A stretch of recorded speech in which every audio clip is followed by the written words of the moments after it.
Summer reading. The two words every student groans at on the last day of school. Picture this. It's the final day of school. You're counting down the minutes, ready to slam your locker shut, throw up your textbooks, and rip your homework to shreds at the thought of summer. 3 o'clock can't get here soon enough. And then, right as the bell rings, maybe even as you're on your way out the door, your English teacher stops you to assign summer reading. Don't forget to read these 5 books. Write a report for each one. Everything's due August 1st. See you next year. Okay, 5 may be an exaggeration, but I love to read, so I'd be reading 5 books over the summer anyway. Most of my classmates, however, they really hate summer reading. And I get it. Most of the books we read aren't very interesting or engaging, and we almost always have lengthy assignments that can take days to complete, and are usually just busy work. I mean, no one wants to do schoolwork over the summer.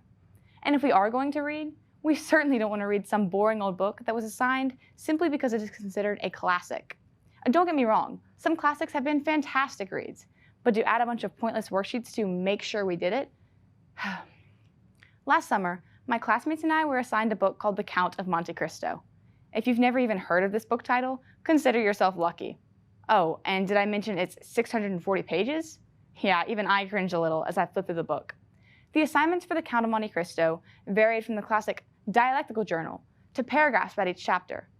And it took me 2 weeks in the middle of June to finish the book and the work.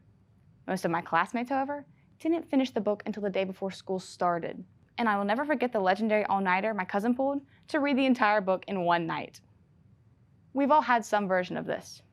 Some book we didn't want to read, some assignment we didn't want to complete.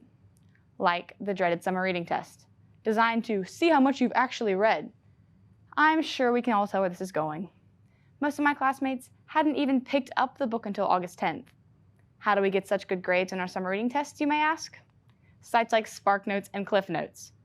Any desperate student, myself included, has turned to these holy websites after a summer of slacking off. Half the book and most of the work won't even be attempted by the time school rolls around. But these setbacks aren't always their fault. Summer reading isn't doing what it's designed to do. It was created simply to keep students reading when school's out. But instead of inspiring kids to read during the dog days of summer, teachers pile up useless busy work. The implementation of summer reading is completely flawed. And not just for the kids who don't read, or the procrastinators. What about the kids who read the book and finish the work in early June?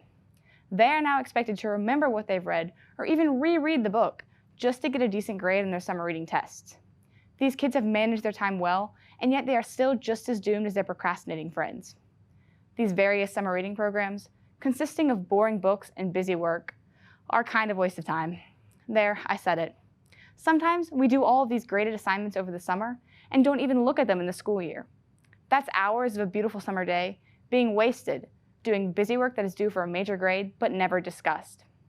Something has got to change. We are wasting a chance to help kids learn during the summer. And what's worse, we are destroying what little remains of students' enjoyment of reading. Like I said earlier, I've always loved to read. But when summer reading rolls around, the workload makes reading a burden. But getting rid of summer reading won't help anyone. Yes, the way we approach summer reading is flawed, but we have the right idea.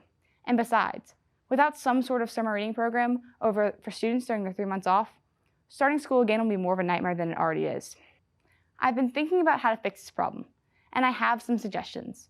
How about assigning shorter, more in-depth novels instead of the lengthy classics that have been around since my dad's high school years? Books like Night by Elie Wiesel or Animal Farm by George Orwell. Sure, they're a little shorter, but those of you who have read smaller classics like these know that they are staple books in literature, and references to them come up all the time. The key here is that they are relevant, unlike most of the books we read today. Allowing kids a say in what they read over the summer is another engaging idea. And I'm not talking about the classic, pick a book from this list of biographies. I'm talking about letting students explore their interests. Students will get a lot more out of a book they want to read instead of a book they are forced to read. And what about the assignments? Reading a book is tolerable, but most of the flaws are found in the summer reading workload. So how can we make these assignments more helpful than harmful?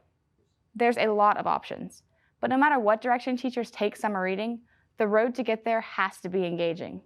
We don't want to close the book on summer reading, but it's time to turn the page on how we approach it. Thank you.